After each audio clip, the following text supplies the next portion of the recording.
Donc bienvenue à la boutique Potemkin. Donc on est une boutique de DVD que vous connaissez, je pense tous, et régulièrement on fait des rencontres avec des réalisateurs. Et je suis très heureux ce soir d'accueillir Frédéric Vidot qui va venir nous parler de son dernier film, Selon la police, mais pas seulement, qui va venir nous parler aussi, j'espère, de son parcours dans ce grand continent qu'est le cinéma, d'où il est parti, ce qui l'a fait un peu en tant que cinéaste. Et donc c'est pour ça qu'on va parler du film, mais aussi on va parler aussi des films qu'on comptait pour toi et de ta cinéphilie, même si c'est un mot que tu n'aimes pas trop. Moi, en fait, c'est un réalisateur que j'ai découvert quand je travaillais au MK de Beaubourg, et j'avais découvert le fils de Jean-Claude Guido, qui est un film qui m'avait énormément marqué. Puis après, je t'avais suivi un peu de film en film. Il n'y en a pas eu tant que ça, il y en a eu 4. Mais je guettais toujours assez impatiemment les films qui arrivaient. Quel cinéma parlais-tu? Le MK de Beaubourg. Le MK de Beaubourg qui le passait dans le cadre de ses matinées et qui a passé très longtemps, le fils de Jean-Claude Guido. Oui, je me souviens. C'était début des années 2000. C'était en 2001. C'était en 2001. Et d'ailleurs, j'ai eu une petite mésaventure. Parce que je me souviens très bien, j'étais allé voir s'il y avait des gens et tout ça. C'est le seul film pour lequel je l'ai fait, à voir. Et il y avait des gens et tout ça. Et puis je rencontre par hasard devant le cinéma, un cinéaste que j'aime bien, qui s'appelle David Coboul, et qui est un grand spécialiste de mode, qui est une de mes... Quand je te dis que je fais du cinéma par défaut, c'est pas vrai, c'est parfait. Donc voilà, je regardais en boucle les chaînes dédiées, enfin bon voilà. Et il avait fait un très très beau film, on a fait même 2, sur Saint-Laurent. Et voilà, on va boire un verre, tout ça. Il venait de voir le film. Et David me dit, il parle du film, et il me dit, il faut que tu fasses attention, je pense que tu vas te mettre toute la communauté à dos. Et je lui dis, et il dit ça avec une forme de mine, et je lui demandais mais pourquoi? Et il me dit, tu leur as piqué leur prénom, celui de bonjour papa, je suis homo. Et il me dit en plus toi, oui, je lui dis oui, en plus moi je fais un coming out inversé, c'est-à-dire que je viens voir mon père, il dit hello papa, je ne suis pas homo. Voilà. Et on en rigole, on est en train de boire un verre, je te jure que c'est vrai, je sors, et je décide j'étais content, il y avait du monde dans la salle, et tout ça, je décide d'aller m'acheter des chaussures rue des Francs-Bourgeois. Et je rentre dans un magasin, et j'essaye de choisir une paire de chaussures, et il y avait un jeune fille dont je m'aperçois qui m'avait suivi depuis le cinéma, qui était sur le trottoir, et je repense à la conversation avec David, c'est pas possible. Et pour en avoir le cœur net, je sors, et ce jeune mec m'a insulté comme c'était pas permis, mais d'une force surpuissante sur le thème, c'est quoi ces hétéros qui jouent... Ah oui, d'accord. Voilà. Donc c'était vérifié, une expérience de jour. Le jour même, et c'était à la sortie de ton cinéma. D'accord, ok. Bah, écoute, tout ça est vrai. Hein. Oui, non, je ne sais pas pourquoi j'inventerais ça, mais... Je ne sais pas pourquoi tu as fait plus vrai. Et évidemment, je sors mon téléphone, j'appelle David et je lui dis, écoute, ça vient d'arriver. Et il éclate devant mon téléphone. Voilà. Mais, non, mais je ne sais pas, moi, dans ce premier film, il y avait déjà quelque chose.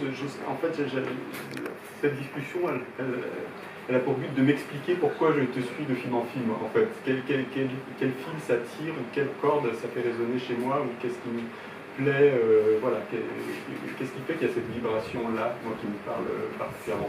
Peut-être avant de découvrir, peut-être, repartons peut-être de tes jeunes années, peut-être de cinéphile, tu viens d'Angoulême, c'est ça? Ouais. Et qu'est-ce qui t'a amené au cinéma? Alors je pose toujours la question rituelle de savoir quelle est la première image au cinéma que vous avez vue, mais toi c'est quoi ton premier rapport au cinéma? Eh bien, évidemment, comme je savais que tu allais me poser la question, et, enfin, pour les personnes qui sont là, C'est la raison qui m'a fait hésiter à venir, parce que j'en ai jamais parlé, que j'ai un rapport assez encombré avec la cinéphilie. Je ne me définis pas moi-même comme un cinéphile, et que je me méfie des cinéphiles pas comptés. Voilà. Qu'est-ce qu'il y a de si déplaisant là, ils ont toujours, comme j'ai revu la semaine dernière, moi pour la énième fois, mais j'ai emmené ma fille qui a 15 ans pour la première fois voir La maman et la putain. Et à un moment dans le film, il y a une autre qui dit, voilà, il est épuisé, tout ça. Et il dit, voilà, j'ai trouvé ce qu'il faut faire, il faut parler avec les mots des autres. Et ben voilà, pour moi, souvent les cinéphiles se sont pas cantés, ou qui se prétendent tels, parlent avec les mots de ceux qui les ont précédés. Rien n'est plus facile qu'aimer un film que d'autres gens avant vous ont repéré et aimé. Ça me sort par les trous de mon frère. Voilà. Bref, peu importe. Peu importe. Il n'empêche que donc je ne me définis pas comme un cinéphile, mais j'en suis un fatalement. J'ai vu des milliers de films, j'en vois des centaines par an, des centaines. En plus, j'ai des problèmes de sommeil, donc c'est hyper facile pour les accumuler. Je vois, je revois. Je parlais avec ton collaborateur tout à l'heure, j'ai découvert il n'y a pas si longtemps La montagne des Morts Spencer de Death, et je suis tombé mais sur le cul de ce film, tu vois. Waouh. Pardon, parce qu'on en a parlé au téléphone, c'est un film avec Fonda, c'est ça? Avec Henry Fonda et Morino. D'accord. Et pourquoi ce film t'a complètement mis sur... Parce que c'est une histoire de famille, parce que c'est un père qui ne cherche pas à être autre chose qu'un père, sans jouer à être le père, il l'est, qui est lui-même fils d'un homme qui va mourir dans le film. C'est une histoire de filiation du grand-père jusqu'au petit-fils. C'est une histoire de gens pauvres, de gens qui ne se le disent pas forcément, qui sont fiers et qui portent la mémoire de ceux qui sont venus avant eux, quoi. Voilà. Et moi, je suis né à Angoulême, dans une petite ville de province. Je suis fils d'un ouvrier à la chaîne et d'une femme de ménage. J'aurais jamais dû faire du cinéma. Bon. Donc fatalement, et très petit, je te l'ai dit au téléphone, j'ai eu une conscience de classe avant d'avoir une conscience de moi. Et donc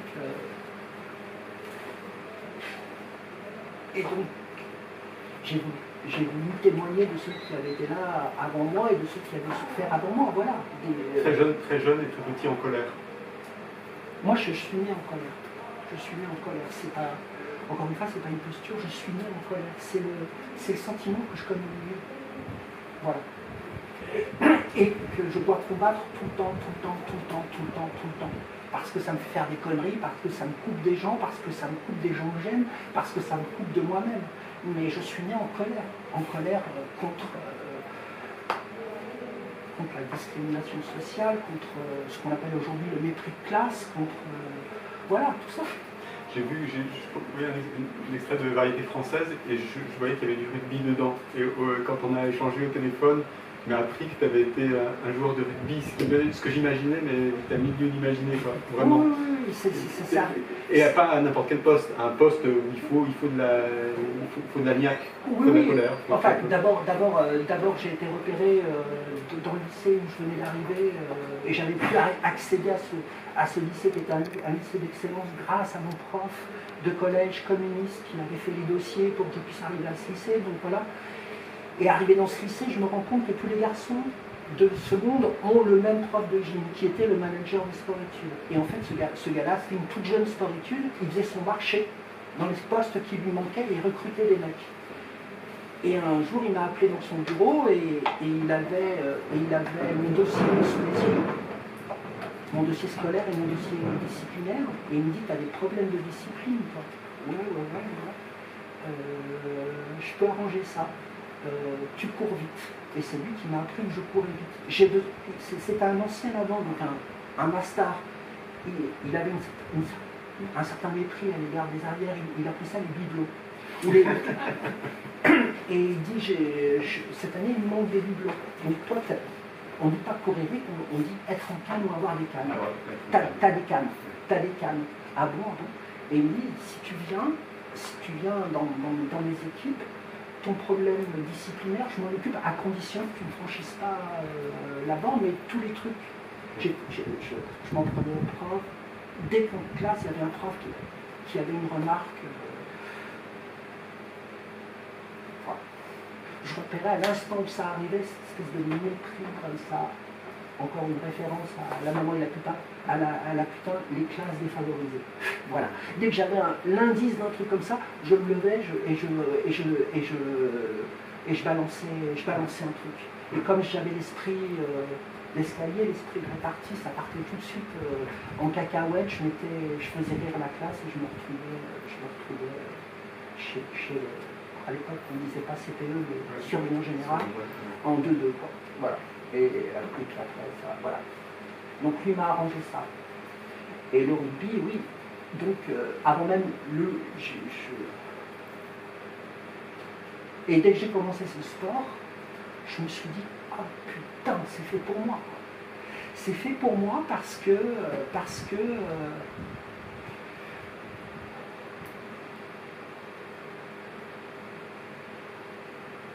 le rugby, c'est comme dans les soupes marocains. Plaisir d'offrir, joie de recevoir. Tu donnes des coups, mais t'en reçois. Donc, moi, j'avais besoin d'expulser quelque chose de l'ordre de la colère. Et si le corollaire, c'était prendre une mandale au passage, je trouvais que c'était justice. Enfin, voilà. Donc, ça m'a stabilisé. Et c'est ce que je t'ai raconté au téléphone. Il y a eu un match comme ça, où notre équipe était en train de... où je trouvais nos avants un peu mous. Donc on revient à la mi-temps, on était en train de perdre, et moi je voulais juste arriver dans l'équipe, hein, tu vois, j'aurais dû l'affamer un peu. Et je leur hurle dessus, je les pourris, et je les insulte. Vous êtes des gros lards, qu'est-ce que c'est? Et je hurle avant même que l'entraîneur ait pu parler. Donc il dit rien, le match continue, finalement on gagne le match de justesse, et on revient. Il m'appelle encore une fois dans son bureau, il me pourrit, et il me dit t'as pas peur des gros? Non, mais je suis désolé, t'as pas peur des gros? Non, j'ai pas peur. Ben, je vais te former à la maison. Ah oui, c'est comme ça que t'es devenu. À la charnière, précisément le poste où c'est un tout petit qui dirige les gros. Voilà, c'est comme ça que c'est arrivé. Mais c'est assez étonnant, on a des tours comme ça, moi j'adore c'est des tours et puis j'ai l'impression que la vie ne fait que de ça. Mais je regardais mes bonus de Selon la police où le dernier jour de tournage, tu as, après la dernière scène je crois, tu as pris la parole et tu as fait un discours sur chacun des techniciens. C'est-à-dire que tu as remercié... Ça c'est Céline qui raconte ça? Oui, c'est Céline qui raconte ça.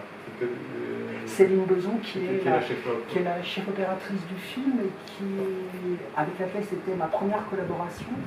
En fait, moi je l'avais repérée dans tous les films qu'elle avait fait. Je trouvais son cadre et sa lumière sublime. Et normalement, j'aurais dû retravailler avec le chef opérateur du film précédent, à Moisson. Et puis, pour des raisons que j'ai pas envie d'expliquer, qui ne tiennent ni au chef-op ni à moi, on n'a pas pu travailler ensemble. Et je me suis dit, c'est le moment. Et j'ai appelé Céline. Il se trouve qu'elle avait vu mes films et qu'elle me dit, et qu'elle était entre deux films et tout ça, elle me dit, ah putain, je voulais me reposer et tout, donnez-moi une semaine. On voyait encore. Donnez-moi une semaine et je vous fais une réponse. En fait, elle m'a appelé le lendemain et elle m'a dit, j'ai appelé mon compagnon, il m'a dit, t'es complètement folle, vas-y tout de suite. Et on s'est trouvé en 2 nanosecondes. Il y avait un espèce de truc comme ça où on a beaucoup travaillé. Ce film est extrêmement, on peut en dire ce qu'on veut, mais d'un point de vue lumière, il est extrêmement, et le cadre il est extrêmement élaboré. On travaillait. Et même Céline m'a dit un jour, moi il y a un truc que j'adorerais faire avec les réalisateurs, mais jusqu'à présent j'y arrive pas parce qu'ils ne veulent pas se lever. On arrive 1 heure plus tôt, toi, moi et le premier assistant. Mon premier assistant s'appelle Romain Pelboin, c'est le premier assistant de tous les films, et aujourd'hui c'est une personne extrêmement proche de moi. C'est un premier assistant de fou qui ne s'arrête de travailler que lorsqu'il n'y a plus de travail. Donc, et qui a une sorte de... Il fait don de lui-même au film, je ne sais pas comment l'expliquer, qu'est mieux que ça, d'une intelligence folle pour trouver des solutions quand il manque de l'argent. Enfin, donc, Céline me dit, je veux bien essayer une fois encore, on vient tous les trois avant tout le monde, donc vraiment à l'ouverture du décor. Hein. Je me souviens que la première fois qu'on est arrivé, le petit jeune de la régie où c'était le premier film, et il branche sa machine à café et il voit arriver donc le réal et il fait waouh, et je lui dis Kevin, tout va bien. Et du coup, il avait vraiment envie de parler de cinéma, donc je lui ai dit viens sur le plateau, et il a fini second pêche. Et c'est un moment adorable. Bref, je reviens à ça. On arrivait le matin. Faut que tu saches que moi, je n'improvise jamais. Oui, j'ai l'impression. J'écris pendant des mois et des mois le scénario, et c'est à la virgule près. Je vais 10 fois sur les décors, je change 10 fois de découpage. Mais je prépare un truc à mort, et le matin, je dis au chef-op, je te préviens, on fait un dernier tour. Je peux changer au dernier moment, mais je ne toucherai à rien de ce que tu as déjà préparé comme grosse archive. Je m'insiste, signerai là-dedans, mais je ne modifierai en rien ce que tu as déjà préparé en termes de grosses lumières. Voilà. Et pendant 20 minutes, on refaisait le découpage de la journée, tous les trois, plan après plan. Ensuite, on décidait de l'ordre de tournage de la journée pour économiser du temps sur les prépas lumière. Et puis voilà. Et ça a marché du feu de Dieu. Ça a marché du feu de Dieu. Mais ce parallèle entre ton passé de rugbyman, la façon dont tu harangues ou tu insultes ton équipe de rugby et la façon dont tu remercies ton équipe de cinéma en connaissant chacun des corps de métier. C'est-à-dire, moi, comme je l'ai entendu, c'était un remerciement personnel et précis de ce que... Excuse-moi, je n'ai pas répondu à ta question. Non, je ne m'adresse pas au corps de métier, je m'adresse aux personnes. Et là, ça renvoie à une autre question. Une des questions qu'on pose le plus souvent à des gens qui sont cinéastes ou peintres ou écrivains ou danseurs, tout ce que tu veux, c'est pourquoi filmez-vous, pourquoi lancez-vous. Je me souviens qu'en 80, Libération avait fait un truc spécial, un numéro spécial avec des écrivains, pourquoi écrivez-vous? Et je crois que c'est Beckett qui avait répondu donc à ça. On te la pose tout le temps la question. Et ça renverra tout à l'heure quand on parlera plus de cinéphilie. Moi je ne sais pas pourquoi. Vraiment. Si je réfléchis, comme tous mes collègues de bureau, je fais d'abord les films pour moi. Qu'est-ce que ça veut dire les films pour moi? Pas que je me les adresse à moi, bien au contraire, c'est que je cherche à comprendre en faisant un film quelque chose que j'ai vu et que je n'arrive pas à comprendre et que le film va m'aider à comprendre. Voilà. Donc d'abord pour moi, pour essayer de comprendre.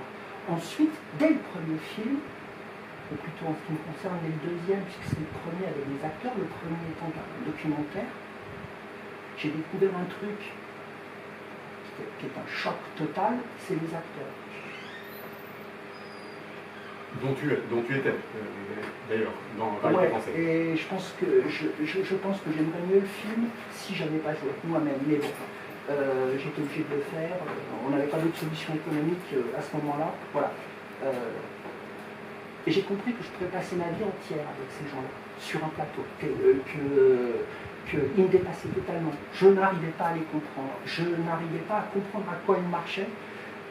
Mais acteur professionnel, non professionnel, peu importe. Acteur du film. Une matière de... Acteur du film. Oui, oui. Et c'est pour ça, on parlera des extraits. D'où ils sortent ce qu'ils sortent. Comme dirait, je Jean-Marie Larieux, que j'ai bien connu, à un moment, j'ai eu un compagnonnage de travail avec Jean-Marie et Arnaud Larieux. Et souvent, Jean-Marie me disait, c'est quand même de drôles d'animaux. Hein. Et Arnaud disait, ouais, c'est des drôles d'engins. Voilà, et on rigolait tous les trois parce qu'on était totalement happés par ce truc et qu'on voulait s'en approcher le plus possible. Donc, d'abord pour moi, ensuite les acteurs et Jean-Pierre. Sur le dernier film, là, Selon la police. J'avais plus d'argent que d'habitude, c'était un film où il fallait plus de monde, beaucoup de nuits, beaucoup de... plus de 60 rôles, donc l'équipe était beaucoup plus pléthorique que d'habitude. Il faut peut-être faire analyse des acteurs sur le film. Patrick Dassou-Sao, comme on avait vu dans L'Inconnu du lac, il y a Simon Abkarian, qu'on connaît bien, Laetitia Casta, Berling, le fils de... Charles Berling, non, Émile Berling, le fils de Charles, une toute jeune actrice qui s'appelle, qui est une tueuse, Sophia Le Saffre, Jean-François Stévenin, Agathe Bonitzer, enfin voilà, il y a en tout beaucoup de monde sur ce plateau. Et c'était dur. C'était dur. Moi, j'ai fait jusqu'à présent 4 films et j'ai été heureux 4 fois.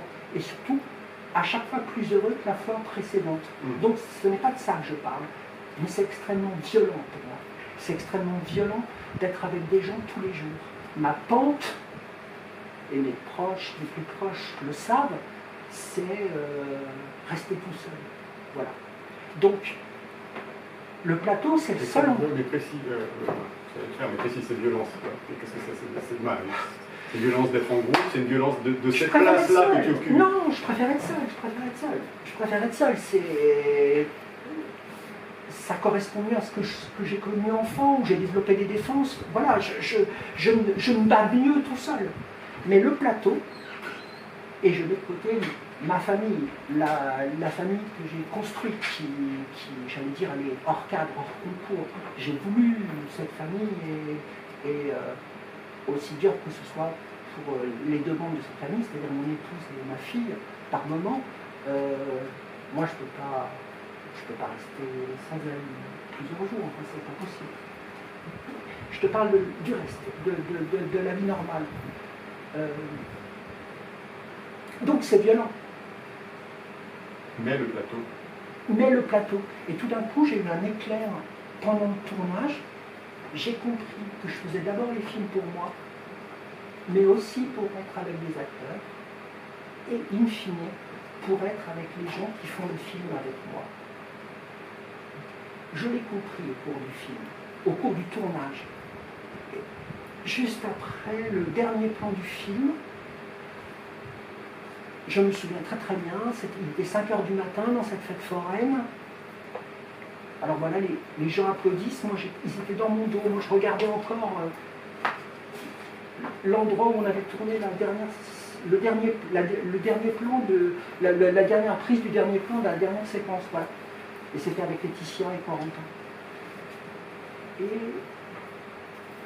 j'entends les gens qui applaudissent et tout ça, on était tous heureux, et je me retourne, ils me faisaient face, en arc de cercle, j'avais pas du tout prévu ça, y compris ceux qui n'étaient pas sur le plateau, tout le monde était venu, il y avait 70 personnes sur ce bordel. Et là, je les ai regardés, oui, effectivement, un par un, et j'ai dit ce que j'avais à dire, et j'ai terminé par Renaud, donc mon assistant, il s'est dit. Voilà. Tout ça a à voir avec un jour, ça devait être après mon deuxième film, je vais le présenter dans ma ville natale, Angoulême, et puis je prends 3 minutes avec mon père. On discute comme ça, et puis il me dit, mon père, ouvrier, militant d'extrême gauche, délégué syndical, et il me dit comme ça, avec son petit sourire, super intelligent comme ça, il me dit, alors, t'es devenu patron. Et c'était pas du tout malveillant. Ouais. C'était, il posait une question, il dit, comment tu te débrouilles, étant qui tu es. Et là, je lui ai dit, ben voilà, c'est simple. Le film, c'est le mien. J'ai gagné le droit de le faire. J'ai gagné le plateau, mais il est hors de question. Il est hors de question.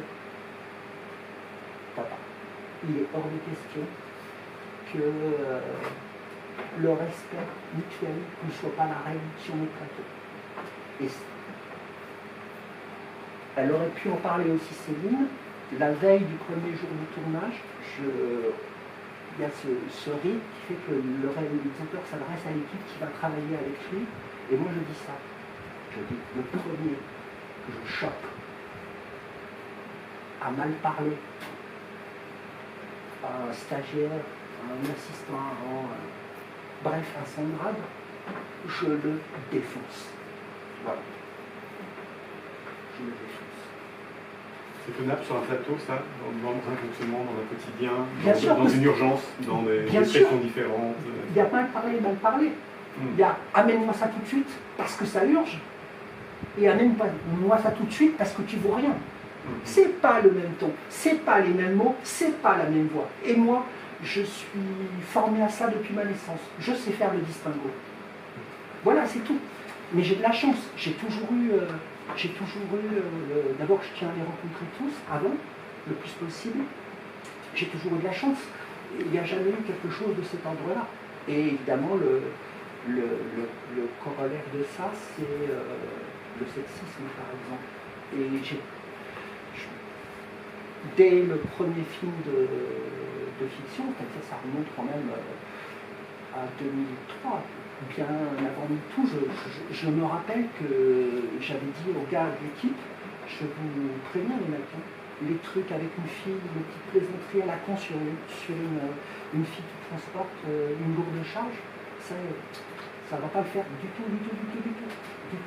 Et je me souviens des mots que j'ai employés pour dire, aimez-vous, détestez-vous, mais entre personnes égales, pas de trucs. J'ai horreur de ça. Et tout ça, c'est le même truc. C'est les riches et les pauvres. Tu vois, le bon camp, le mauvais camp. Maintenant, on appelle ça les dominés. Moi, je préfère le terme marxiste d'exploiter. Enfin, tu vois, voilà. Donc oui, c'est tenable. Évidemment que c'est tenable. C'est tenable. S'il y a des questions que je voudrais faire en poser, n'hésitez pas. Que ce soit une discussion à plusieurs.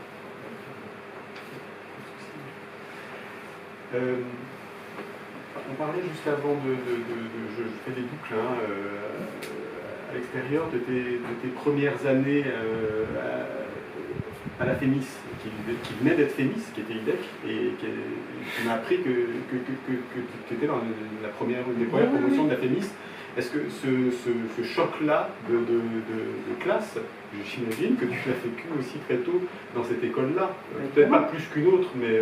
Évidemment. Mais comment ça se passe? Comment ces rencontres se font? Quelles sont les belles rencontres et les personnes qui t'ont formé, qui t'ont appris, qui t'ont donné? Il y a deux aspects à ta question. La première, sur le truc de choc théorique. Moi, je sortais de 3 années de prépa littéraire en Cannes.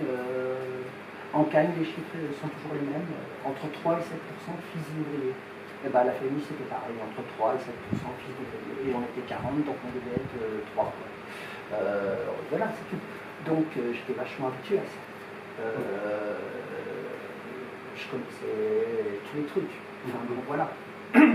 Maintenant, les rencontres. C'est drôle parce que le jour de la réception, comme ça, des élèves qui venaient d'avoir le premier concours de cette nouvelle école, elle connaît l'histoire, donc je peux la raconter. Moi, évidemment, je faisais comme depuis que j'étais petit. Quand je suis entré au cours préparatoire, j'avais tellement peur que je me disais, ils vont tous me bouffer. Donc je me collais contre un mur et je regardais comme ça, dos au mur, comme ça, je n'avais plus qu'à essayer de voir d'où allaient venir les coups. Et puis en sixième, pareil, et puis en seconde, pareil, et puis arrivé à la FEMIS, pareil. Donc, ils nous reçoivent et tout ça, il y avait beaucoup de bruit, tout le monde avait l'air content, l'école était encore en travaux, il y avait des gravats partout. Jean-Claude Carrière, André Téchiné, Jean-Claude Carrière qui était président de l'école, coprésident de l'école avec André Téchiné, plein d'acteurs, enfin bon, de réalisateurs, enfin un truc vraiment hype. C'était une création de langue et de Jacques Gajos, qui est le délégué général de l'école, donc c'était un truc hyper hype quoi. Et donc moi je suis dans mon coin comme ça, je regardais, je me disais ils vont tous me bouffer. Je tiendrai jamais les 4 ans. Donc j'étais pas bien, et je vois une fille traverser mon champ visuel, et je sais pas, elle était hyper grande comme ça, très blonde, on aurait dit une reine viking, depuis je l'ai appelée la reine viking, et puis je l'entendais parler aux autres comme ça, et je la trouvais suprêmement intelligente, et dans ma tête je me suis lancé un défi, et je me suis dit, toi un jour, on sera copains. Et c'était Sophie Filière, et 35 ans après, voilà comment ça a marché. Qui a joué dans Variété française Non. Non, Hélène, je confonds Hélène, non, c'était Sophie, c'est Hélène, mais Sophie a joué un grand rôle parce que l'acteur qui devait jouer le rôle principal, qui était Grégoire Collin, s'est cassé la jambe la veille du tournage. On avait engagé le peu d'argent qu'on avait sur la location des décors, tout ça. Il fallait y aller. Et je ne sais plus qui a l'idée, je ne sais plus si c'est toi ou si c'est Hélène, une des deux, parce que Julie jouait aussi, qui n'est pas actrice, mais qui jouait aussi dans Variété. Je crois que c'est Hélène qui me dit il faut que tu reprennes le rôle. On n'a pas le choix. Il faut que tu reprennes le rôle, tu es un peu plus âgé que Grégoire Collin, mais du coup ça va marcher très bien, puis avec ton air évaporé comme ça, ahuri, ça va être très bien. C'était Hélène, quoi, elle était assez rentre dedans. Et moi je me dis, ah ouais, peut-être le mec est traversé comme ça, c'est une histoire assez sombre.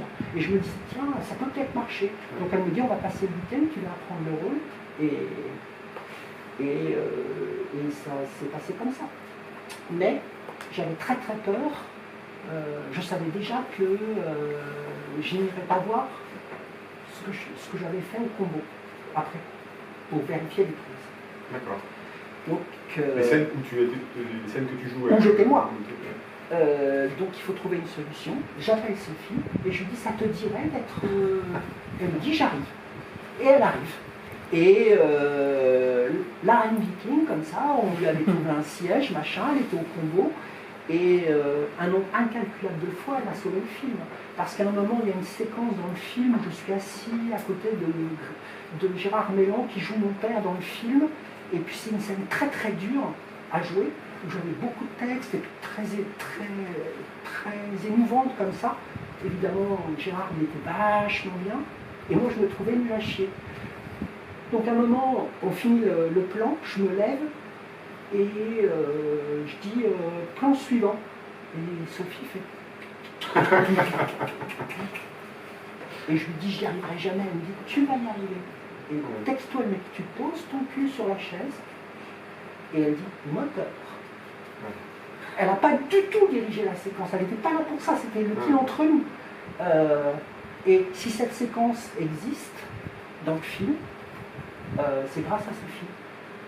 Voilà. Et c'était vachement beau parce que l'équipe était assez réduite, mais très rapidement, tous les techniciens allaient lui demander des trucs. Donc elle répondait sur tout ce qui était de son ressort. Elle était devenue une sorte de référence comme ça. Et puis parfois elle disait Landa, va voir Frédéric. et elle devait ne faire qu'une moitié de tournage parce qu'elle avait programmé les vacances, je me souviens. Et au bout de 3 jours, elle me dit oh là là, je me fais chier, tu me manques. Ah ben j'arrive. Et elle est revenue finir le film avec nous. Mais c'est important d'avoir c'est pas plus que ces personnes de confiance, mais ces regards de confiance. C'est-à-dire que c'est quand même. C'est pas rien. C'est pas rien et c'est pas un hasard non plus. C'est-à-dire que c'est donner les clés quand même où, je sais pas, il y a quand même quelque chose d'une forte amitié, tout simplement, de dire... Oui. Il y avait et d'estime dans ce que l'autre est capable de voir et de te laisser passer et en même temps de tenir comme. C'est très juste. Oh, tu vois, on va éviter les salam alek. J'avais repéré Sophie parce que je la trouvais merveilleusement belle, comme ça, loin, grande. Je me disais, ces filles-là sont inatteignables. Enfin bon, voilà. Et puis, il y a eu la première année, les 2 premières années, les 3 premières années, je voyais les films qu'elle faisait. On en parlait un peu, et puis un jour, moi j'ai fait un film, et puis dans les exercices qu'on avait à faire, je dis à Sophie, Sophie, elle est aussi distante que moi dans un autre style. C'est-à-dire que on ne se voyait jamais en dehors. Enfin, si elle m'invitait pour ses anniversaires, mais voilà, quoi, c'était très, à la fois très joli, très lointain et très fort comme ça. Et un jour, je lui dis, ah là, je ferais que tu viennes voir le film, je crois que c'est de la merde. Elle vient me voir le film, elle vient voir le truc en salle de montage, et elle me dit, tu le filmes, et derrière, tu écris un nom. Et derrière, tu écris un nom. Voilà. Elle avait un temps d'avance. Plusieurs temps d'avance, oui. Sophie. Elle a fait son premier... On est sorti de l'école en 90, tu vois, elle a fait son premier film en 93, très vite après. Très beau. Comment ça s'appelait? C'est le film avec Judith Godrèche. Je l'ai revu récemment, vachement beau. Vachement beau. Grande petite. Grande petite. J'adorais sa manière d'écrire. Je l'avais repéré comme ça sur l'écriture. Et c'était mieux que bien écrire. Et là, on pouvait parler de mes goûts de cinéma. C'est-à-dire que parmi tous les cinéastes que j'aime, il faut que je reconnaisse quelque chose que je ne peux pas appeler autrement qu'un son, qui est du son, mais bien autre chose que du son. C'est-à-dire une humeur, une couleur, quelque chose d'unique, quelque chose que je reconnais à la première réplique ou au premier plan. Une anecdote, par exemple, quand j'ai déménagé dans l'appartement que j'habite aujourd'hui, voilà, nous décidons avec ma compagne de s'abonner à quelques chaînes de télé comme ça, dont Ciné+. Et puis moi, j'avais jamais eu des trucs comme ça. Donc un après-midi, pour voir si j'étais bien dans le nouvel appart, je me mets à zapper dessus. Et tout d'un coup, je vois 3 images d'un film. Quand je dis 3 images, mon frère, c'est 3 images. Et je fais Les Larieux. J'arrête, je regarde, c'était 21 nuits avec Paty. Bon, et après j'ai vu le film en entier, j'adore. Mais voilà, Les Larieux, Sophie, Boson, Achard, je pourrais en citer plein. Au premier truc, je sais que c'est eux. Je sais que c'est eux. Ils ont le son. Ce truc unique, est très différent de l'un à l'autre, tu vois. Très différent, mais en même temps, il y a quelque chose quand même de générationnel, il y a un goût quand même pour... c'est une famille, oui, mais... On pourrait vous rassembler dans une sorte de famille qui est peut-être un peu hétéroclite, mais qui est... Oui, parce que je te parle de gens de ma génération, mais je te dirais, je pourrais te dire... Chino a un son. Oui, d'accord. Reichhardt a un son. J'ai revu, sachant qu'il y avait la soirée de ce soir, je me suis dit, je vais pas. J'ai choisi Wendy et Lucie dans mon truc parce que c'est le premier film que j'ai vu d'elle avant de voir tous les autres. Et je l'ai revu. C'est absolument merveilleux, mais à la première image, je sais que c'est elle. C'est du cadre, c'est de la lumière, c'est du son. Et voilà. Oui, mais on parle quand même d'auteurs dans un monde où, c'est pas qu'il y en a de moins en moins, mais disons qu'il y a quelque chose qui se lise, qui s'uniformise, et là on parle vraiment de gens qui ont un univers, une couleur, un son, quelque chose de très personnel. Après, bon, il pourrait y en avoir d'autres aussi. Oui, c'est possible. Je sais pas. Tu vois, le plus marrant dans tout ça, c'est qu'on ne fait pas exprès. C'est cruel, hein. Mais... Et d'ailleurs, pour détendre tout le monde, le son, je pense que tu l'as ou tu l'as pas, et si tu l'as pas, tu l'auras jamais. Et c'est pas pour autant que tu feras des très bons films et que ceux qui ne l'ont pas ne feront pas éventuellement de bons films. C'est un truc unique. Tu ressembles à personne. Et tu peux pas le provoquer, tu peux pas l'apprendre, Tu ne peux qu'à un moment en prendre conscience et travailler, y compris travailler contre. Parce que qui dit son dit petite musique. Et dès qu'il y a la petite musique, t'es baisé, c'est fini, c'est mort, c'est mort. Oui, parce que je pense aux Larieux, par exemple, qui sont venus là, à la boutique il n'y a pas si longtemps que ça. Et c'est vrai que on voit aussi dans des œuvres, des périodes, des films qui sont réussis, des films qui le sont. Voilà, c'est-à-dire qu'il y a. Moi, ça m'interroge vraiment la question du style et puis du parcours d'un auteur aussi. Est-ce qu'il a tout dit? Est-ce qu'il se répète? Est-ce que toutes ces questions-là qui sont, je ne pense pas des petites questions aussi, oui, tu vois, oui. Est-ce qu'on a tout dit? Bon, si j'étais provocateur, je ne le suis pas comme tu dis. Je te dirais qu'on n'a rien à dire. Il vaut mieux qu'on n'ait rien à dire, vraiment, et je le pense. Le corollaire. Non mais je t'interromps, je pense à quelqu'un, voilà, par exemple, comme Hong Sang-soo, moi j'aime beaucoup, tu aimes peut-être pas trop. Je suis là au cinéma asiatique, oui. À part Mizoguchi, qui est le plus grand de tous avec Ford. Ah oui, d'accord, ok, d'accord. C'est réglé. Mais non mais tu parlais de cinéphiles, voilà pourquoi, bref. Mais non, mais de quelqu'un qui ne fait que raconter une même histoire avec des sortes de variations comme ça et dans lesquelles on le suit et on ne s'en lasse pas. Après, il y a peut-être des moments aussi, des films qui sont un peu moins bons que d'autres. Mais ce réalisateur me confirme qu'un réalisateur racontera toujours plus ou moins la même histoire. Et en même temps, lui, on ne s'en lasse pas et il ne s'épuise pas, il ne nous épuise pas du tout. Oui, voilà. C'est la vieille antienne. On refait toujours le même film. Je crois que c'est vrai. Ça serait intéressant d'ailleurs de parler du fils de Bigot et de Selon la police, et d'essayer de se faire se dire en quoi on raconte le même film. C'est bien, tu me préviens à l'avance. Comme ça, je vais en passant par un mois seul. Mais il y a un truc important que je voulais te dire. Qui dit son, donc, dit aussi défaut du son, c'est-à-dire petite musique, petit radotage. Et le corollaire du fait d'avoir ce son, c'est que fatalement, tu vises si aigu, au lieu de ratisser large, tu vises si aigu que fatalement, de temps à autre, tu te ramasses la gueule. Parce que tu vises à côté. Voilà. Donc oui, dans les films des Larieux, il y en a que j'aime pas. Je me souviens qu'il y en avait un que j'aimais pas du tout, je leur avais dit, on s'était engueulé avec Jean-Marie, mais voilà. Et inversement, tu vois. Mais je crois à ceci. C'est très vieux, c'est Truffaut qui disait ça. Quand on aime un cinéaste, on aime tous ses films, même ceux qui sont moins bons. Et je suis d'accord. Voilà. Tu vois, je règle la question comme ça. Et de la même manière que les cinéastes refont toujours le même film, les grands acteurs jouent toujours la même chose. Il y a un truc qui m'horripile, c'est quand on dit un tel, il fait toujours la même chose. Ben oui, du coup, il fait toujours la même chose. Oui, et on ne lui demande pas de faire autre chose. Voilà, c'est tout. Tu vois, et l'exemple canonique, c'est évidemment De Funès, mais il y en a d'autres.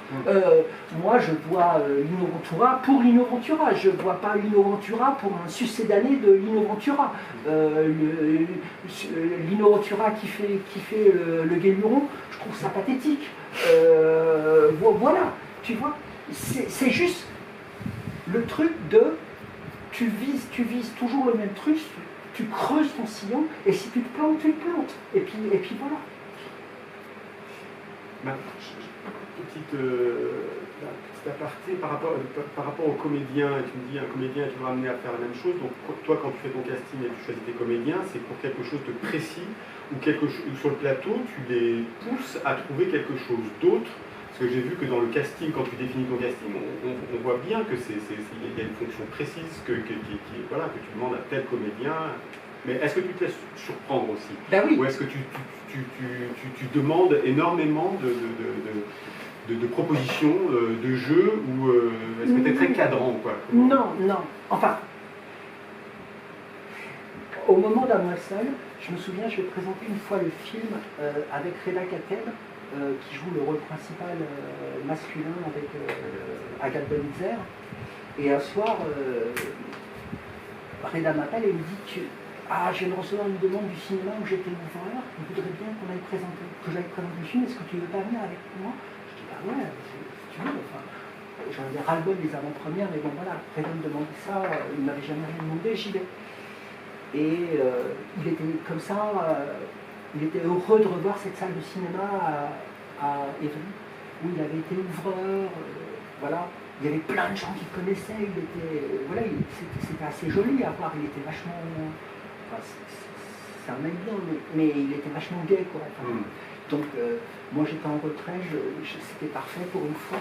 Et à un moment, et puis on rigolait souvent dans les interruptions, et à un moment, une spectatrice s'adresse à Reda, donc elle le connaissait, elle lui dit « Dis-moi Reda, vous avez l'air d'être très proche, le réalisateur et toi. » Et donc, Reda dit « Oui, mais attention, hein, il est gentil comme ça, il n'est pas du tout sur le plateau par exemple, il ne dit pas il faut faire ci, il faut faire ça, il te parle d'un truc à côté du rôle, il te cite une anecdote et à la fin, tu as fait ce qu'il a voulu et tu t'en es pas aperçu et tu es d'accord. Voilà, donc non, c'est une direction assez... ce que je crie à tous les acteurs, c'est que je suis là pour vous, c'est-à-dire que vous me posez toutes les questions que vous avez envie de me poser. Et dans Selon la police par exemple, pour l'ultime séquence du film, l'ultime mot du film, et c'est une séquence avec Sophia Le Saffre, elle me dit Frédéric, je voudrais qu'on parle. Qui fait face à sa mère. À sa mère. Et le dernier mot du film, mais je crois que tout le monde a vu le film. Hein. Bon, c'est maman. Et elle me dit tu veux pas qu'on. Alors on sort, et elle me pose une question. Une seule. Une question ultra personnelle, à laquelle je ne répondrai jamais dans des circonstances normales, tellement forte que je suis scotché. Et je lui réponds la vérité. Et je vois un sourire comme ça, et elle fait « Ok, je sais tout ce que je veux savoir. » On retourne sur le plateau, et le maman que j'espérais sort. Donc, voilà. Donc, je réponds à toutes leurs questions. Moi, je ne fais pas de répétition avant. Je ne réunis pas les acteurs pendant quelques jours. Comme ça me saoule. Moi, c'est sur le plateau. Donc, je les accueille au moment où ils arrivent. Je fais le point avec eux sur ce qu'on a tourné, le moment du film où on est en termes d'humeur, si jamais il y a un truc. On va sur le plateau, on fait une mise en place, après ils retournent en loge terminer les trucs. Moi je ne vais jamais en loge, sauf en frappant. Là aussi, dans le genre, c'est leur royaume, c'est pas le mien. Donc quand j'entre, je frappe à la porte. Ou des fois ils m'appellent sur un truc de vêtements, de maquillage. Donc à ce moment-là, j'y vais. Et j'ai fait les 2-3 rappels qu'il fallait. Si un acteur me dit est-ce que, je dis faisons la première prise, après je saurai. Il y a une première prise, et là je commence à organiser les choses. Et comme mon credo, c'est enquiller les prises à toute vitesse, avec une interruption maximale de 6 à 8 secondes entre les deux, parce que je crois à ça, et c'est comme ça que j'aime travailler. Pour des questions économiques, j'imagine, mais non, de rythme, On en a parlé une fois avec Céline. Céline va très vite. Et un jour, sur le plateau, elle me dit « Putain, tu vas hyper vite, tu vois vite ». Et elle me regarde comme ça, elle sourit, elle dit « C'est ta façon de dérouter l'angoisse ?» Et j'ai éclaté de rire. Aller plus vite que l'angoisse. Aller plus vite que la responsabilité qui pèse sur moi. Allez, voilà. Et c'est pareil pour les acteurs, en fait. Si tu vas super vite, tu te débarrasses hyper vite aussi de déconstruction à la con, des petits verrous, des petits machins, et tu trouves une énergie. En plus, les acteurs, ils adorent ça. Moteur coupé. Les vrais acteurs, ils adorent ça. Tous les acteurs avec lesquels j'ai travaillé m'ont dit « Putain, c'est génial, on ne se fait pas chier sur ton plateau. » Ça voilà. il y a une espèce de silence comme ça va, il faut voir vite. Moi, il faut que je vois vite, que j'entende vite. Il faut que Céline voit vite, il faut que François, l'ingénieur du son, entende vite. Et il faut que les acteurs ressentent vite. Et on trouve ça. C'est-à-dire le truc qui n'est pas prévu. Le truc qui ne vient que quand tu as pu épuiser toutes les autres solutions. Ce qu'on appelle communément la surprise. Voilà. Donc en gros, comme tous les autres qui travaillent comme des brutes, je travaille comme une brute en essayant de tout prévoir et de tout cadrer dans le seul but de choper la pépite de surprise qui arrivera ou pas par miracle dans tel ou tel plan. Mais à chaque fois je le veux. Est-ce que j'ai répondu à ta question? Oui, mais ça me fait m'en poser une autre. Ce qui est assez étonnant, c'est qu'il y a quelque chose dans les plans, on ne ressent pas ça. Moi, quand je vois ces films, je ressens beaucoup de contrôle, de maîtrise, évidemment. Mais je sens qu'il y a aussi énormément de calme et de sérénité. Et c'est ça c'est-à-dire que cette excitation, cette volonté de dépasser cette angoisse-là, tu me parles de la dernière scène, moi c'est que, là où je me dis un film réussi, c'est que chaque fois que je vois une scène, et ça me déclenche une émotion, et à chaque fois que je vois cette dernière scène, je fonds en larmes, parce qu'il y a quelque chose qui me touche, donc je me dis, c'est pas seulement de la surprise ou de la répétition, mais il y a quelque chose de très calme. On va s'arrêter un peu là-dessus, donc vous l'avez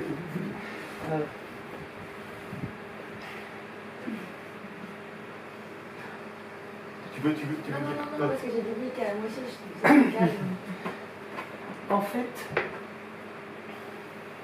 je suis tellement pourri d'angoisse que le seul moyen que j'ai trouvé pour y survivre, c'est de la bloquer là, et à l'intérieur, d'être dans l'œil du cyclone. Voilà. Ce que vous identifiez comme calme, ce n'est que le calme de l'œil du cyclone. Mais ce calme, ce moment sans bruit, me permet de voir et d'entendre tout ce que j'ai à voir et à entendre. Voilà. Par ailleurs, et mes très proches le savent, c'est tellement le chaos, comme beaucoup de gens qui font ce genre de job, c'est tellement le chaos à l'intérieur de moi qu'il faut qu'au moins, autour, ce soit calme. Parce que c'est apaisant. Donc, par goût, j'aime les plateaux calmes, et en fait, quand on dit que le réalisateur ou la réalisatrice donne le là, c'est vrai. Comme je suis très calme, extérieurement, eh bien, tous les gens sont très très calmes. Travaillent hyper vite, mais très calmement. J'ai horreur. Tu parlais de la qualité de jeu, de cette qualité de jeu très particulière de mes acteurs. Il y a un truc qui me fait très peur, c'est l'hystérie.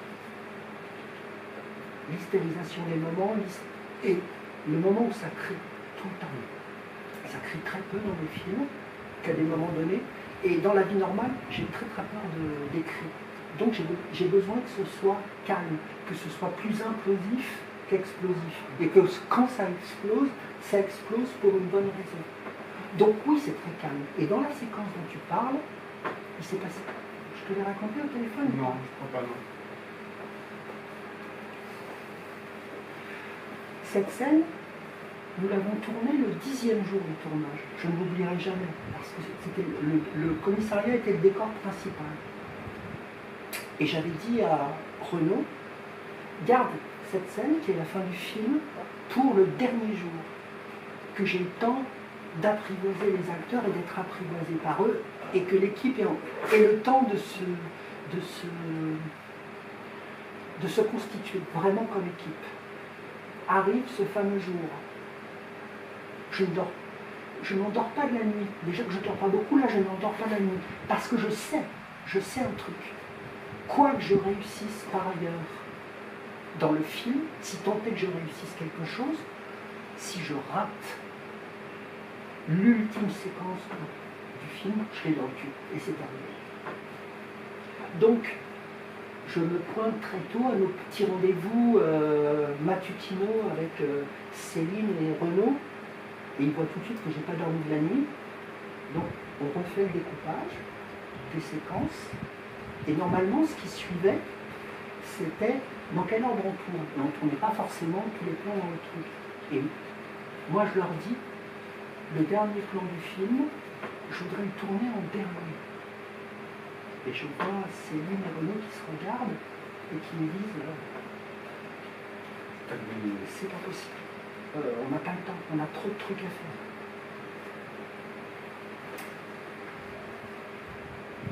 Là, à l'intérieur de moi, ça s'effondre, mais il y a une réalité économique qui est que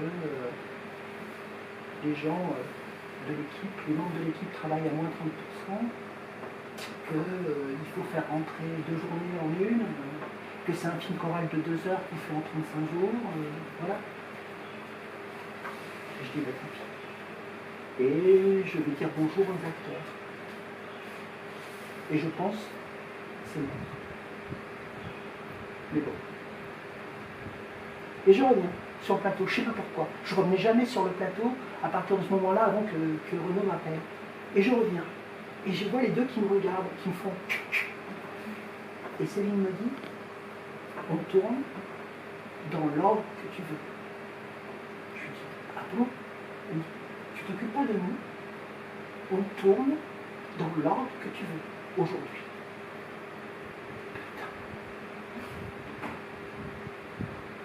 Elle avait compris. Et Renaud avait compris. Et bien je dis le plan avec Sophia à la fin. Et je dis, mais tu vas refaire toute ta lumière, putain. Je t'ai dit de là t'occuper de ça. Va te reposer, va boire un café, on t'appelle quand on est prêt. Et on commence à tourner. Et vous parliez. Enfin, vous avez acquiescé au moment du calme. Et tu en as parlé. Ce matin-là, il y avait un silence de cathédrale sur le plateau. Incroyable. C'était pourtant un espace exigu, mais tout le monde travaillait à une vitesse folle et je n'entendais aucun bruit. D'habitude, même les petites plaisanteries comme ça, les petits rires, rien. Ça bossait à toute vitesse, comme si cette discussion, personne n'y avait assisté. Et personne ne savait sur le plateau, à commencer par les acteurs, que j'avais pas dormi la nuit et machin. C'est juste le miracle. Ça bossait vite. Et on enchaîne, on enchaîne, on enchaîne. Et tout se passe hyper bien, hyper bien. On fait des plans. Et sur l'avant-dernier plan qu'on a tourné, qui est le contre-champ du visage de Sophia, donc sur sa mère et sur son... On tourne une prise. Ce sont 2 non-acteurs. Hein, parce qu'il y avait ça aussi. Sur la loi de l'emmerdement maximum, sur 65 acteurs, il y en avait 30 qui n'avaient jamais joué. Que j'allais chercher dans la rue. Enfin bon, je cherchais vraiment les emmerdes.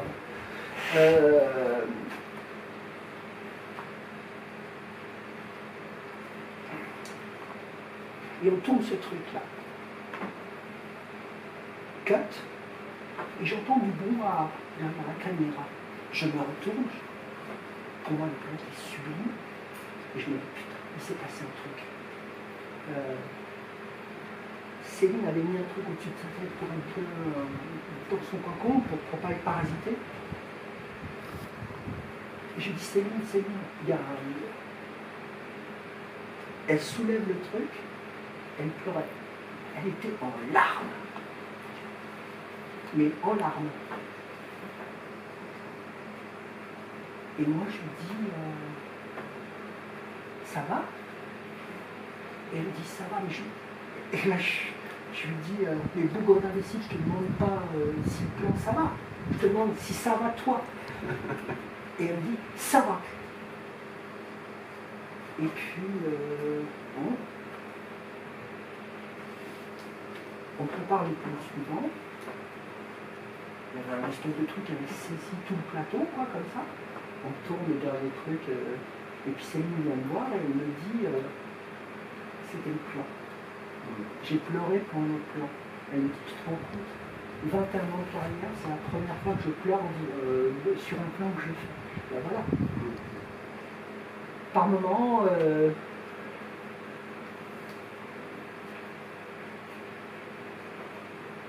C'était le plan, pour moi, le plus important du film, avec ce maman comme ça, sur ce film très dur, très noir, très sombre.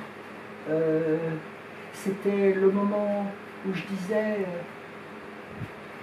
je ne peux pas, j'ai rien à dire, et là, bon. Où le film dit il n'y a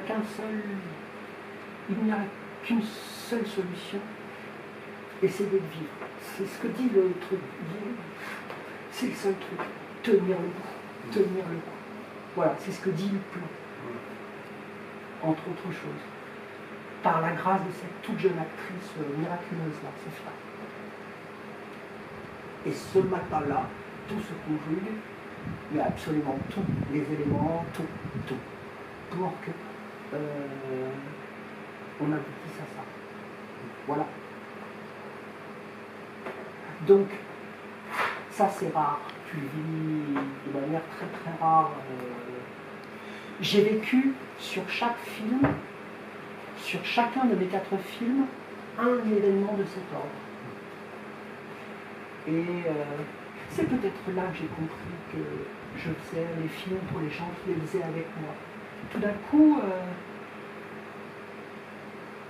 l'équipe est en train de me dire vas-y, on est là, vas-y, fonce, tu vois. Et là tu te dis toutes ces humiliations, parce qu'il ne s'agit pas d'autre chose, subies quand tu essayes de monter un film où tu as toujours 3 connards et 4 qui t'expliquent qu'il ne faut pas que tu écrives comme ça, il ne faut pas que tu prépares comme ça, qu'il ne faut pas que tu castes comme ça.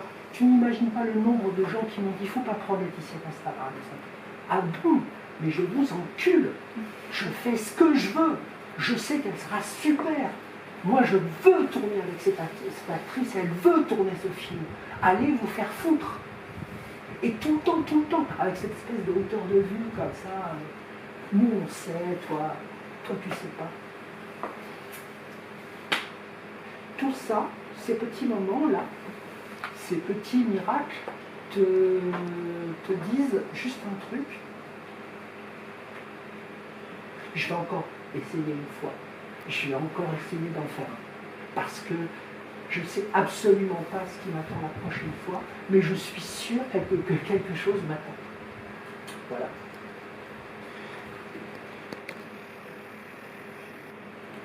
On parle très peu cinéma là. Hein. Mais j'ai l'impression que si. Si. J'ai l'impression qu'on ne parle que de ça. Mais non, mais c'est que. Ben, ouais, moi je voulais demander. Mon registre, c'est pour ça. Tout à l'heure, vous disiez qu'à chaque film, il s'agissait de comprendre selon la police. Qu'est-ce que vous avez compris, vous cherchez à comprendre dans les films?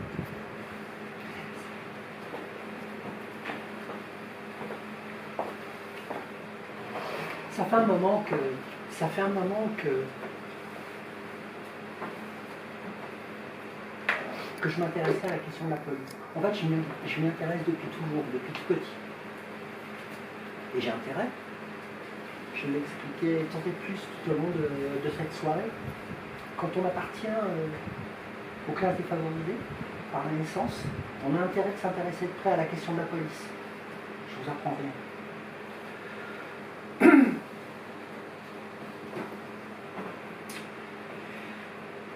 Et voilà, j'ai grandi, j'ai été brutalisé par eux quand j'étais enfant, une fois, oui j'avais enfant, je les ai affrontés dans des manifestations, quand j'étais militant politique.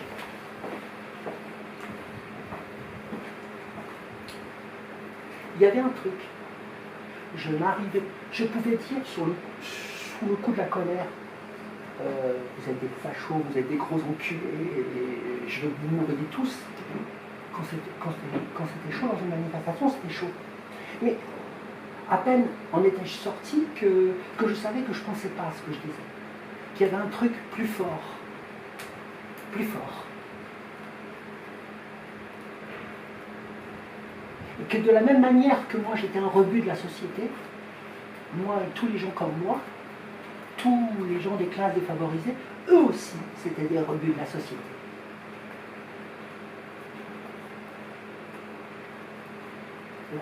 Et ils venaient en plus de la même classe sociale que moi. Donc, je me suis dit, si j'essayais de leur donner un visage et un nom, un visage et un nom et des sentiments, qu'est-ce qui se produirait? Qu'est-ce que je comprendrais? Qu'est-ce que je verrais d'autre? Et voilà, ça a été le point de départ du film.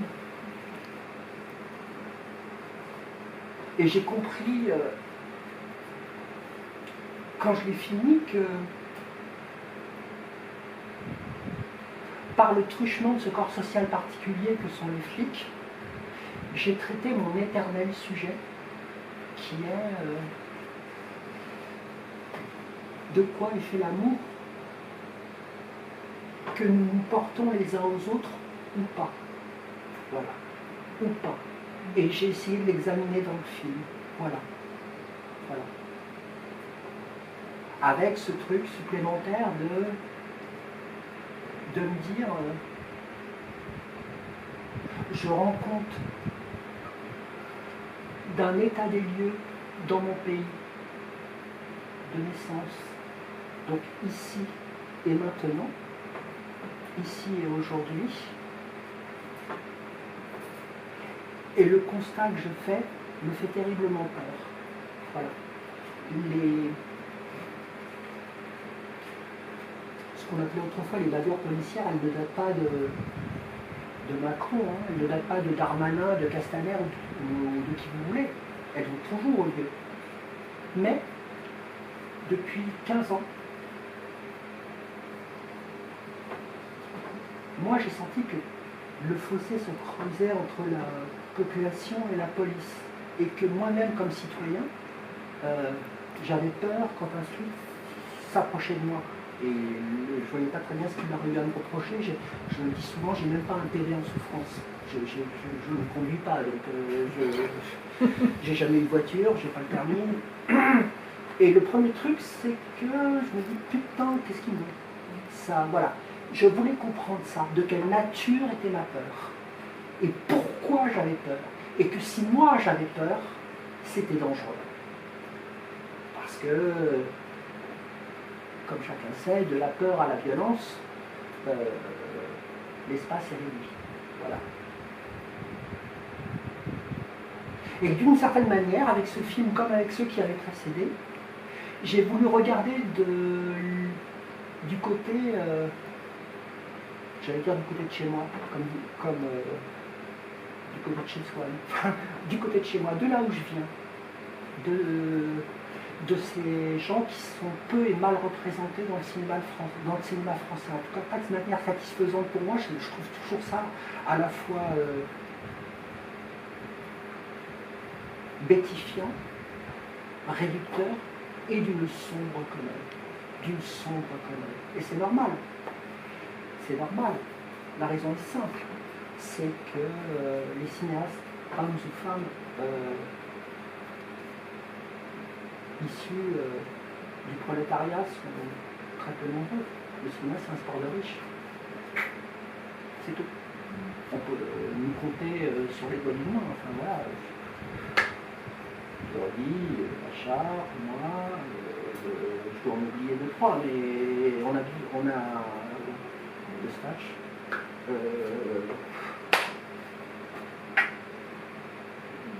Truffaut, non? Enfin voilà.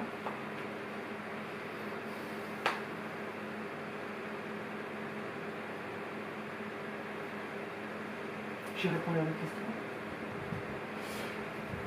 Alors, je voulais qu'on passe un extrait de film. Alors, soit on peut passer, parce que j'avais une question, tu parlais de ces plans-là, tu parlais de ce plan qu'avait filmé Céline Boson, et en même temps, tant au niveau de la violence qu'au niveau des sentiments, au niveau de l'émotion, évidemment qu'il y a une qualité de plan, mais il y a aussi évidemment une science du montage, de la durée des plans, et de qu'est-ce que c'est l'étude là de ce contre-champ, à quel endroit on met évidemment toujours le spectateur, où est-ce que ça intervient dans la narration, mais il ne suffit pas juste de balancer de la musique pour voilà, tirer les larmes au spectateur.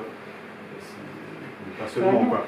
Alors, avant, tu m'avais fait choisir, je t'ai demandé de choisir un extrait, Running in Empty de Sidney Lumet, une scène particulièrement émouvante, ou bien sinon on peut passer une scène de Selon la police, il y a la scène de ping-pong, la confrontation avec les jeunes, une scène peut-être un peu où il y a une question de violence.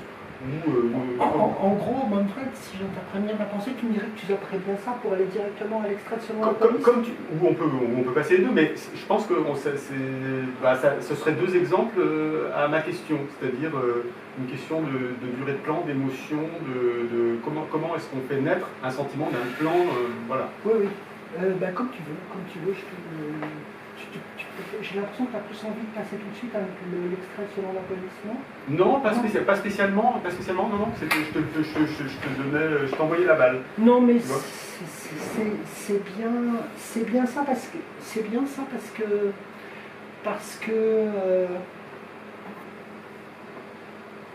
d'une certaine manière, ça résume beaucoup de choses qu'on a évoquées sur le plateau, être avec des acteurs, ce qu'on est capable de demander à des acteurs, et le moment où il faut surtout rien leur demander et les laisser faire.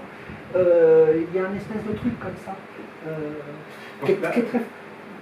Il faut peut-être présenter. Oui, voilà, c'est ça, justement, c'est présenter la scène et présenter cette scène dans le film. Donc le film s'appelle Running on Empty. À bout de course. Je ne sais jamais le titre français, de Sidney Lumet, c'est un des plus grands films de la création. Sans gâcher le plaisir du film, si vous ne l'avez pas vu, c'est l'histoire d'une famille de 4 personnes, les 2 parents et les 2 enfants, qui fuient à travers les États-Unis parce qu'ils sont poursuivis par le FBI. Parce qu'autrefois, les 2 parents étaient militants d'extrême gauche, et un jour ils ont fait péter une bombe dans un endroit, et un homme qui n'était pas...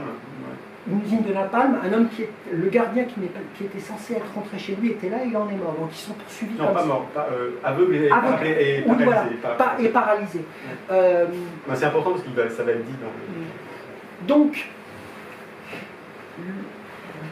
et ils ont un réseau qui leur procure des nouveaux papiers, donne un peu d'argent, et évidemment ils sont coupés de leur famille.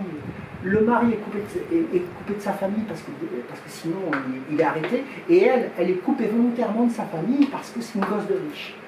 Tous les thèmes de prédilection sont là.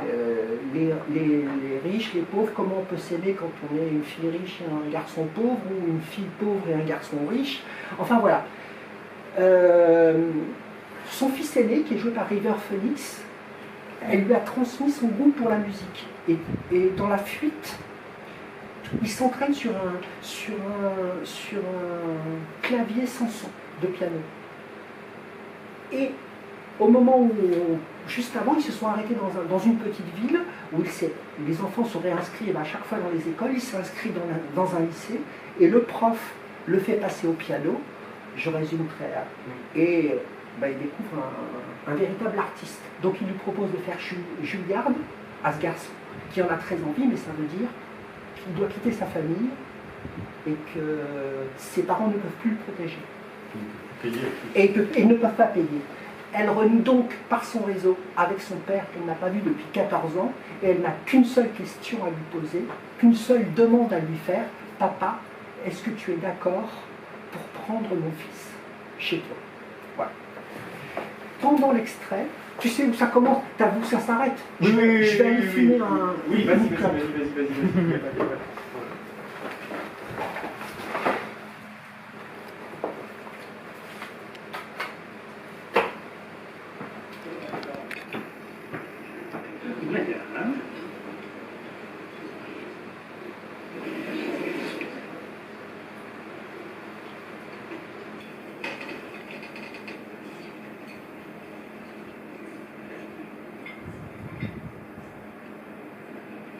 Please tell Mom that I love her. And I thought about you both so often. I've called out to you. I'm sorry that I've caused you so much pain.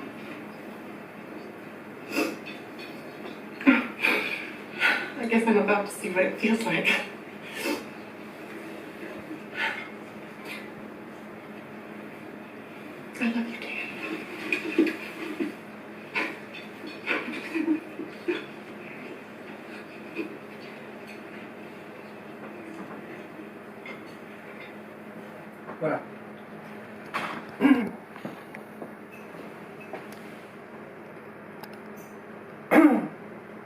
Bon, il n'y a pas grand-chose à dire. C'est du génie pur. Pourquoi j'ai voulu vous montrer la séquence? Le dispositif est vachement simple, champ contre champ de valeur. Il faut que chaque plan dure, ne dure que ce qu'il doit durer, mais il doit durer tout ce qu'il doit durer. Quand on a deux acteurs comme Steven Hill et Christine Latti, je vous fiche mon billet que c'est un enfer de trouver le montage juste de ce film parce que tout est bon. Sur la direction de jeu, vous pouvez dire ce que vous voulez aux acteurs, ce que vous voulez. J'ai voulu vous montrer en fait pour un seul plan, bien sûr pour la perfection du jeu. J'avais encore les larmes aux yeux en voyant. Je veux dire, j'ai vu ce film 25 fois et je le vois là, debout, dans la boutique, enfin bon, pas du tout dans les conditions et à chaque fois. Ce sont des acteurs merveilleux, mais il y a plus que ça. J'ai voulu que vous voyez pour l'ultime plan de la séquence, quand Steven Hill a ce hockey comme ça. Signe d'allumette, ne lui a certainement pas dit, et à la fin, t'as dit hockey. Aucun réalisateur digne de ce nom n'oserait demander ça à un acteur. Il sait qu'à un moment, Steven Hill va faire un truc. Parce que c'est un immense acteur. Un truc qui n'est pas prévu, qui n'est pas écrit. Et Lumet, qui connaît son boulot, sera juste là pour le capter. Voilà, c'est ça que je voulais raconter. Et une dernière chose. Et après, si tu veux, on passe directement le truc. Il y a des gros plans. Moi, j'ai mis 3 films avant de faire les gros plans. Il n'y en avait pas dans le premier, il y en a un seul dans le deuxième, et il y en a, et je commence à y aller dans le troisième. Et maintenant, j'y vais beaucoup plus. Pourquoi? J'ai horreur de ces cinéastes, de prétendus cinéastes en tout cas, et de ces films où ça va de gros plan, machin, comme si... Moi, je vais au gros plan comme on va à Confesse. Le visage d'un acteur, c'est sacré. Tu y vas que quand il faut y aller. Parce que rien n'est plus beau que le visage d'un acteur ou d'une actrice. Et que tu n'as pas le droit de faire ça comme tu vas pisser. C'est immoral. C'est totalement immoral. Et là, si vous regardez bien, il y a 2 valeurs. À la fin, il fait durer le gros plan sur Christine Latti, qui dit à maman que je l'aime, et elle se met à pleurer, tout ça. Et moi, je me dis, et lui. Et il va juste. Et boum. Voilà, ça, c'est du montage. Ça, c'est du montage. C'est tout. Ce qu'on avait à dire sur le... Évidemment, mais j'ai l'impression que c'est le film. On m'a dit, ton collaborateur m'a dit que c'était le film fétiche de la boutique. Non, mais c'est un film qu'on aime beaucoup, qu'on adore. Voilà, c'est un moment. Qu'on aime beaucoup, ouais, qu'il faut. Donc, si tu passes la séquence de. Et on peut finir là-dessus, oui. De selon la. Laquelle alors? Celle que tu disais. La confrontation de. La confrontation d'Émile. Ah non! Oui, Émile avec. Toi, ce que tu avais choisi, c'était. Il y en avait 2 qui me plaisaient, mais on peut me. C'est Ping Pong Sophia dans la fête foraine? Non. Bah, alors, non. Alors, Émile, non. Émile et Sophia dans sa chambre. Si tu veux, mais moi Tu pensais à laquelle? Dis-moi laquelle tu pensais à... Moi je croyais que c'était cette séquence, mais là comme tu m'as parlé de ping-pong, je me suis dit ah non, en fait il voulait montrer la séquence dans le ping-pong avec les jeunes, c'était ça, c'était le traitement de la violence, comment tu fais monter cette violence-là. Ah mais non, mais on peut... C'est bien, je lui dis, enfin moi j'ai vachement confiance en son jugement, je suis désolé, mais vas-y sur ping-pong. D'accord, faisons ça.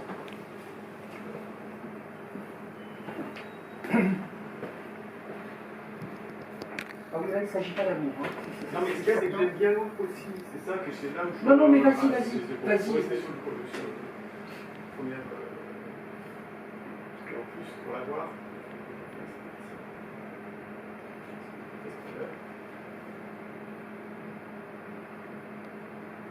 Ah, faut Bah, si, ouais. que je constitue le film. Ouais. L'extrait. c'est encore avant, il va sortir du...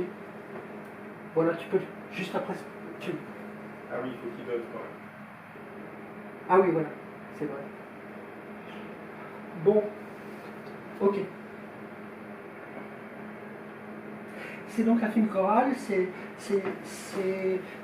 l'histoire de 5 flics, plus un, plus celui-ci, qu'on suit pendant 24 heures. Et à chaque fois, c'est pas un film choral où toutes les histoires s'interpénètrent. On recommence la journée au début de chaque prise de service de chaque flic. Voilà. Et lui, au début du film, brûle sa carte de police dans les chiottes, disparaît, tout le monde se met à le chercher. Et il traverse les histoires de tous les autres. À un moment, on est plutôt au début du film, il a besoin de s'aérer, il va dans un parc. Il a croisé un petit garçon qui n'arrêtait pas de le regarder et qui était fasciné par son insigne. Il lui donne la nounou, lui redonne l'insigne au flic, et on comprend que pas de ça ici. Et il continue sa déambulation, ce flic, qui est joué par Patrick d'Assumpção, et on comprend que le petit s'est échappé et vient l'attendre à la sortie pour avoir la médaille. Donc voilà.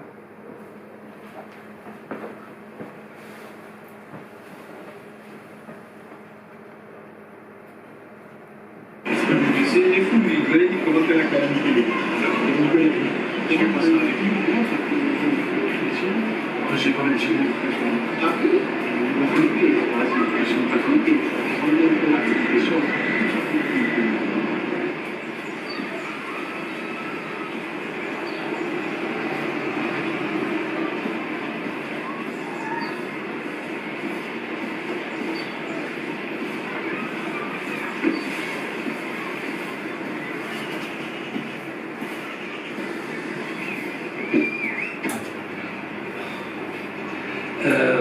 Pauline, c'est ton pater. Il me disait c'est l'heure du déjeuner. Bon, je pensais monter quelques jours à Clermont. Enfin, si ça vous dérange pas, toi et Sylvain. Je viendrai terminer les peintures, ça vous soulagera. Et si c'est pas le bon moment, bah tu me dis. Ce sera pour une autre fois. Tu me dis, hein. Je t'aime, ma fille. Je t'aime.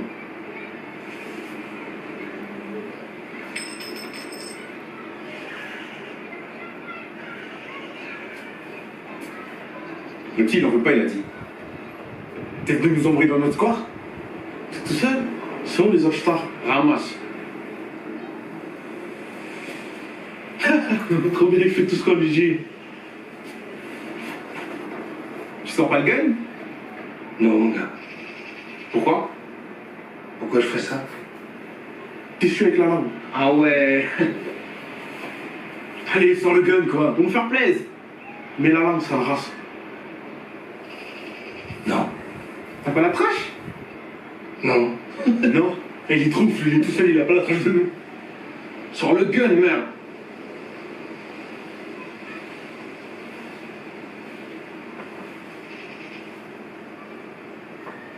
Mets la langue. Sors ton gun. Doucement. Mets la langue. Doucement. Sors ton gun. Non. Un kiss, un kiss, un kiss, un kiss, un kiss. Arrête, les gars, arrête.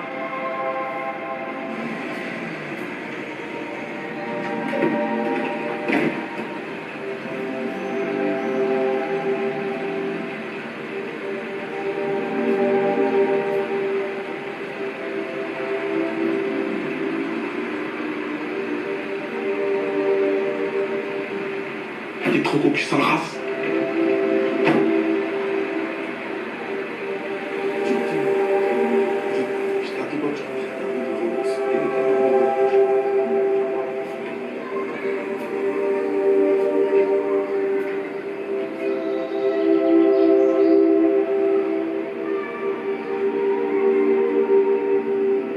Voilà. Ben, c'est pareil. Dispositif très simple.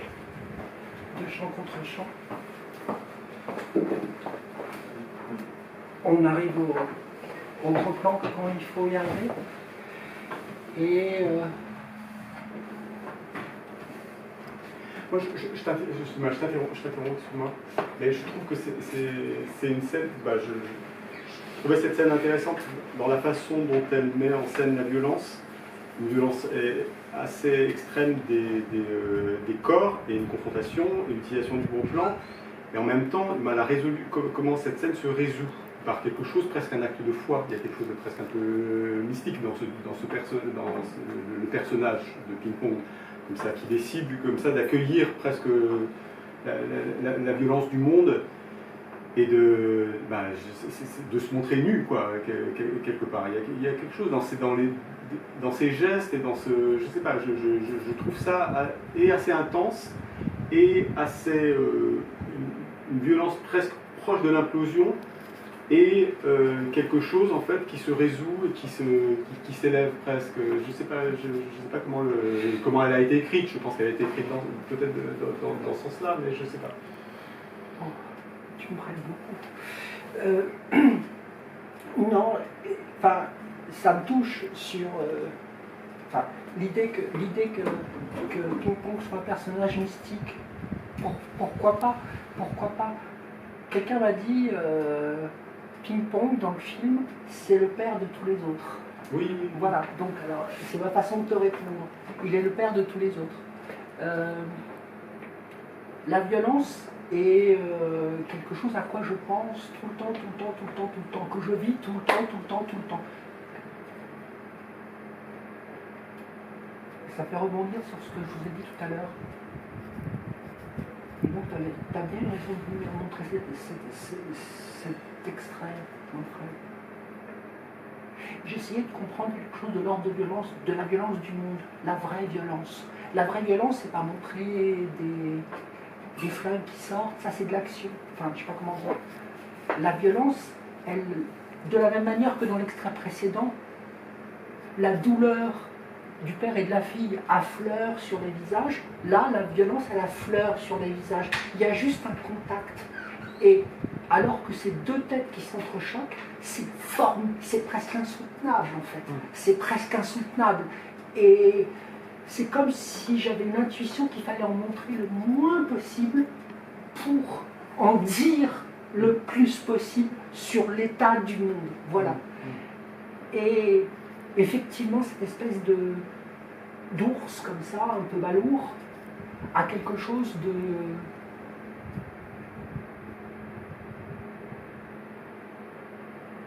christique, quoi.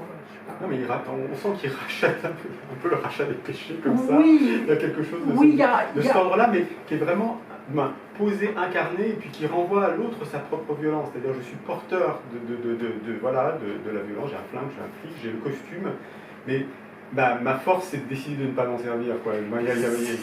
C'est ça, mais en fait, tu as vachement raison.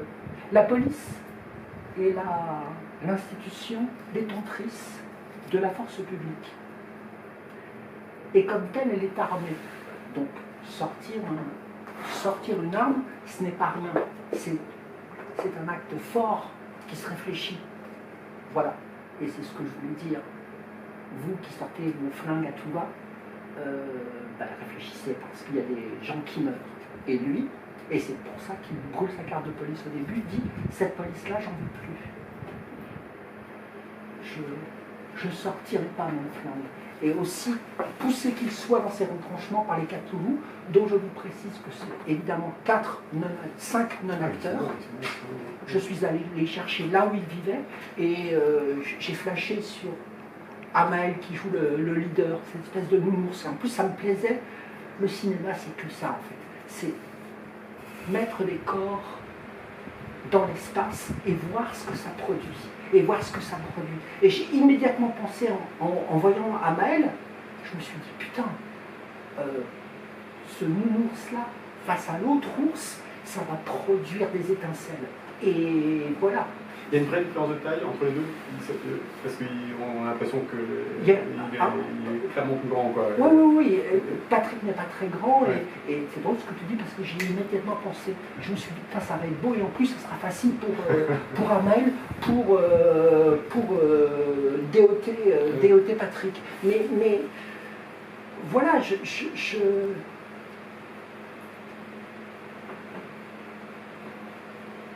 dans cette séquence, je voulais dire, réfléchissons à ce que nous sommes tous, nous, comme flics et comme citoyens, parce qu'il peut arriver ça. Ping-Pong a pu sauver par la patrouille de vigile qui passe. Et on parlait de... Moi, j'ai pas demandé. Quand je lui ai dit à un moment, je lui ai juste dit, et il me dit, une fois, qu'est-ce qui se passe? Alors je lui ai dit, bah, tu vois, ce qui serait bien, c'est qu'une fois que tu es retourné comme ça, tu te retournes, tu es passé près de la catastrophe, et je voudrais juste que tu vives ce moment. Il me dit, ouais. Et il fait ça, cette espèce de truc incroyable, où le spectateur, j'ai vu des spectateurs me dire, par exemple, putain, il a eu peur, ouais, il a eu peur, ou il est soulagé, il n'a pas eu un... Enfin, il y a une infinité de sentiments très subtils qui passent sur son visage. Et pour rebondir, peut-être finir là-dessus, sur ce que tu as dit dans ton intervention, tu as dit, il est nu. Et bien, comme par hasard, c'est à partir de ce moment-là, juste après qu'il se déleste de son flingue. Il se dépouille de tous ses oripeaux de flic. Ce qu'il ne sait pas, c'est qu'il aura à être flic une dernière fois, au moment où il s'y attend le moins, et là encore, ça procède d'une décision. Je le fais parce que si je ne le fais pas, personne d'autre ne le fera. Voilà, oui, et pour empêcher... voilà, il y a une espèce de truc comme ça, voilà. Mais oui, à partir de ce moment-là, il entame ce mouvement où il se dépouille totalement. Et d'ailleurs, je n'arrêtais pas de dire, je disais souvent, quand on se revoyait pour les scènes qui suivaient avec Patrick, je lui disais, à partir de ce moment-là, t'es bien. Et voilà, il a joué vachement... Il s'est dépouillé et libéré quelque chose à ce moment-là. Voilà. Voilà. On s'arrête là, Frédéric? Oui. Bah, je te remercie énormément. C'est moi, c'est moi. Merci.